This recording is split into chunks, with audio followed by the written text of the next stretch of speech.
Voja, Jaws of the Conclave has turned out to be, hands down, the most popular legend out of Murders at Karlov Manor, and it's not hard to see why. People love their elf decks, whether they be monocolored with an Azuri Renegade leader, or two-color with a Lateral Blade of the Elves. But now we have some extra goodies to explore in this week's $45 budget build your own precon, I like to call terrifying teamwork, led by our box legend Voja himself. Voja may not be an elf, but sure does care about elves. Being Naya, red, green, and white, this opens us up to elf options in colors we haven't seen before. This legendary wolf is a 5/5 with Vigilance, Trample, and Ward 3. That's a mouthful. And also says, whenever Voja, Jaws of the Conclave attacks, put X +1/+1 counters on each creature you control, where X is the number of elves you control. Draw a card for each wolf you control. So that's the twist. The more elves you have, the taller you go. And the more wolves you include in your deck, well, the more you can refill your hand. Card draw in the command zone, especially in these colors, is so incredibly helpful. And card draw in a deck that's all about creatures also means you can be safe to play more and more creatures too, since your commander just fuels you on each attack. And since the pump ability is for all creatures, and is +1/+1 counters rather than a temporary boost, it's even better for going for the win with a board full of small elves. Importantly, the trigger happens before blockers are declared, so everything gets real big real fast. And we can see why Voja is so popular. So popular, in fact, that he's currently sitting at about $15 if you want to pick up a copy, and that, on its own, isn't cheap. So can we build a deck around Voja where the whole thing, including our wolf friend, totals up to just $45? Before we get too far, I want you to make a prediction in the comments. What elves do you think have made it into the final list? If you're right, you've got to hit that like and subscribe button. Now, because Voja cares about two creature types, both elves and wolves, we'll want to split the deck accordingly. That way, if we want to draw more cards, then we play more wolves, and if we want to punch in for some real damage, we can too. So let's take a look at elves first. That is what everyone is here for, right? Now, because of Voja's ability to give even non-attacking creatures counters, we can include as many small elves as we want. Classics like Avacyn's Pilgrim, Llanowar Elves, and Elvish Mystic all fit well within the deck's budget, even with Voja's cost factored in. So not only can we have bodies that factor into the +1/+1 counter calculation, but we can ramp into our 5-mana commander faster. In fact, being able to drop a turn 1 mana elf, then cast a Farhaven elf or Wood elf on turn 2 means that Voja can be coming down on turn 3. That's a killer curve, considering Voja has the absolutely massive Ward 3, ensuring your opponents won't have the mana to deal with it that early in the game. You'll basically be sitting pretty for a sweet turn 4 attack that puts at least 2 counters on each creature you control and draws you a card. That's too good. Elves that make more elves are perfect for us too, and the earlier we can get them in play, the better. Dwynen's Elite, Elvish Warmaster, and Imperious Perfect can help us all make elf tokens for doing exactly what we'll want to do anyway, and trust me, this can make us swing for the fences fast. A few legendary elves like Rishkar Pima Renegade and Dwynen Guiltleaf Dane add some needed utility to our roster too. Rishkar turns all of our creatures with counters on them, elves or wolves, into mana dorks, which can get crazy even faster when Voja is putting a counter on everything we control. While Dwynen gains us some much needed life when we attack with our now beefy elves. That's going to be required when your opponents accurately identify you as the threat. We also have elves that make wolves? Wolfskull Shaman is a Morningtide elf with kinship, meaning at the beginning of your upkeep you may look at the top card of your library. If it shares a creature type with Wolfskull Shaman, you can choose to reveal it and make a 2/2 wolf token. It's this kind of overlap into both of the creature types that we want that's going to be important to keep in mind. But on the flip side, what wolves do we want in the deck is the next question. These good puppers all draw us cards when our commander attacks, and cards are always welcomed, so it's important to have enough pre-cast of Voja to make sure that we can refill our mitts. That makes wolves that cost less than 5 mana the real sweet spot. We could be ramping into them, but we could be casting Ascendant Pack Leader or Pax on Pup. or Ferocious Pup to make sure we can be reclaiming cards and keep a full hand. And an aggro deck with a full hand is dangerous. Immerwolf, Primal Adversary, and Silver Fur Partisan are all important too, especially since the latter two can be making us more and more wolves. That just means more and more cards, and that's, well, more and more good.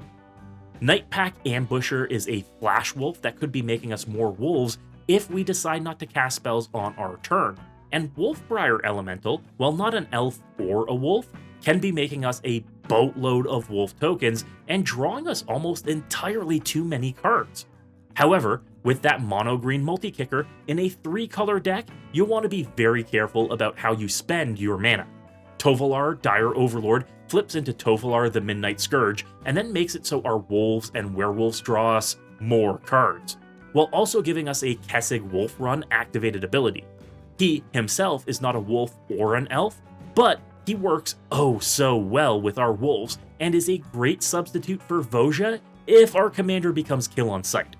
Lastly, we have another legendary wolf in the deck, Anara Wolvid Familiar. Very simple, this one gives Voja indestructible on our turns, meaning we can attack with impunity. Since Voja's trigger is an attack trigger, we want to make sure we aren't afraid of attacking into Death Touch creatures, or a No Mercy style effect, and Anara helps with that. We do also have some spells that make us elf tokens and wolf tokens too, like Windswift Slice or Elven Ambush, making us some extra elven bodies to help us go even wider. These are both instants and we can cast them on an opponent's turn, untap, and attack with them while they're buffed significantly by our commander. Mercy Killing is another instant speed token maker too, but with some utility. We can either cast it on our creature to make a bunch of extra elves, or we can use it as an emergency removal on a creature an opponent controls to get it off the board. Great versatility in all scenarios. And wolf tokens can help us out too, like those made by Howling Moon or Wolfcaller's Howl, both enchantments that provide repeated ways to make more wolves based on opponents' actions. These are basically like Rhystic Study, where when our opponents cast spells or have plenty of cards in hand, we benefit. But at this point you may have noticed, that's not a lot of creatures in the deck so far. Where are the rest? And that's where we take a different approach here. Why choose to include elves or wolves? Why not both? Changelings are both elves and wolves, and Voja sees them as both for their trigger. Otherwise, the trigger would say each creature that's an elf or a wolf. This means that the attack trigger on our commander counts changelings as elves for the elf part of the trigger and wolves for the wolf part of the trigger. So I've put just about all the changelings I can in the deck, good or bad, because our commander makes them doubly good. Universal Automaton, Guardian Gladewalker, or Imposter of the Sixth Pride may not do a lot on their own, but they do a ton more in conjunction with our other pieces, and that, my friends, is called synergy. Bloodline Pretender, though, gets bigger and bigger without Voja around as we make more elves or wolves, depending on what we choose. I would be more inclined to choose elves more often than not, but there are definitely scenarios where wolf is the right call here. Realmwalker, Taurian Mauler, and Chameleon Colossus all provide us with utility or big beefy boys to beat in with. The Mauler getting counters on its own, and later in the game, an unblockable Chameleon Colossus with a few counters on it can be activated once for a one-hit knockout. These are game enders. Irregular Cohort gives us 2 bodies for the price of 1, Littjara Glade Warden gives us another option to build up some +1/+1 counters, and Valiant Changeling with Double Strike can be the biggest threat on your board after a single Voja attack. And for a regular stream of tokens that are both elves and wolves, there's Birthing Boughs too. 4 mana might seem steep, but when it's to pump your creatures and draw a card, totally worth it. But with some of the creatures covered, just about 40 in the deck overall, we need to focus on some utility. It can't just all be about attacking all the time, can it?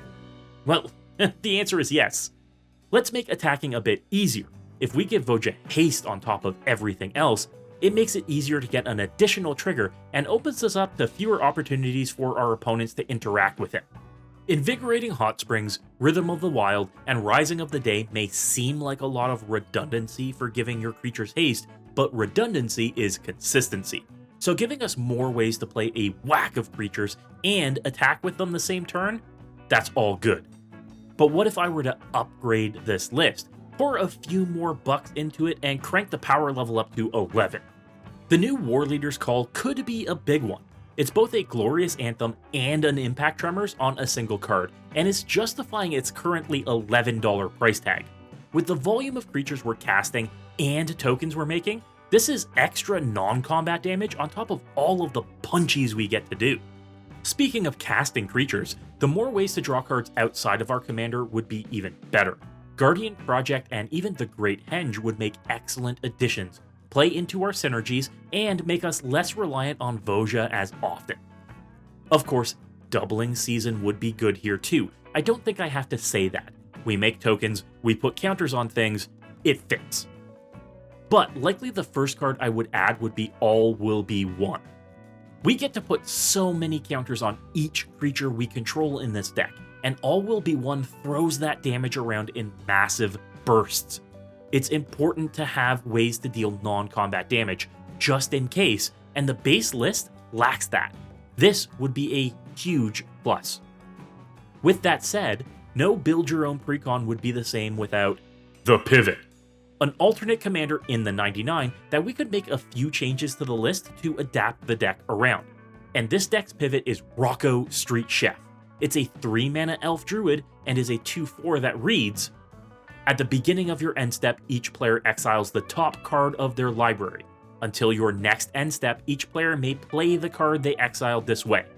Whenever a player plays a land from exile or casts a spell from exile, no matter how it got into exile, you put a +1/+1 counter on target creature and make a food token. So while many players hate to give their opponents more cards, Rocco is doing it not necessarily entirely altruistically. You get counters and food whenever a player, yourself included, casts anything from exile. This is where we want to overlap with our existing deck. More counters means we can make more use of our counter synergies like Rishkar Pima Renegade and Hardened Scales, while potentially going a lot taller, a lot faster if we encourage opponents to cast from exile. But we have a lot more control of this ourselves with Red's Impulse Draw effects that let us exile cards from the top of our library to cast them. Light Up the Stage and Ensnared by the Mara are included in the default list to get us some controllable triggers for Rocco and some disproportionate value from a single spell. Outpost Siege is included for an extra card on each of our turns too, while also giving us triggers from Rocco for playing these cards from exile. And Stolen Strategy is also in the base list too, letting us get a card from each opponent's library on our turns, exiling them and letting us cast them. This can really help us ramp up value over time. I'd suggest adding in Jeska's Will and the new Expedited Inheritance to the deck as well, giving options for you to control your casts from exile while also giving opponents more incentive to pop off for you. And while this pivot likely wants to ditch the wolves and changelings from the deck, Rocco is an elf too, so lores like Imperious Perfect and Dwynen are at home here. It's an elven banquet and Rocco is catering. Now naturally we'll be making a ton of food this entire time too, so including Reckless Fireweaver and Ingenious Artillerist would turn that in our favor by pinging down opponents quickly. And my favorite, Academy Manufactor, would be right at home in this list too. Free mana and card draw on top of life gain options, it's an easy choice. Be sure to let me know in the comments which of these decks is your favorite and how you've built your Voja deck. Drop your deck list links and also leave your suggestions on what you'd like to see as the next Build Your Own Precon. You can head over to my sponsor, Moxfield, right now to see the full deck list. Moxfield is the best deck building platform in the world and makes it easy to stay on budget for all your brews. While you're there, be sure to follow my profile to never miss a new deck. And while you're here, check out these other cool brews. If you were inspired to build a deck today, you have to hit that subscribe button. And as always, good luck and have fun.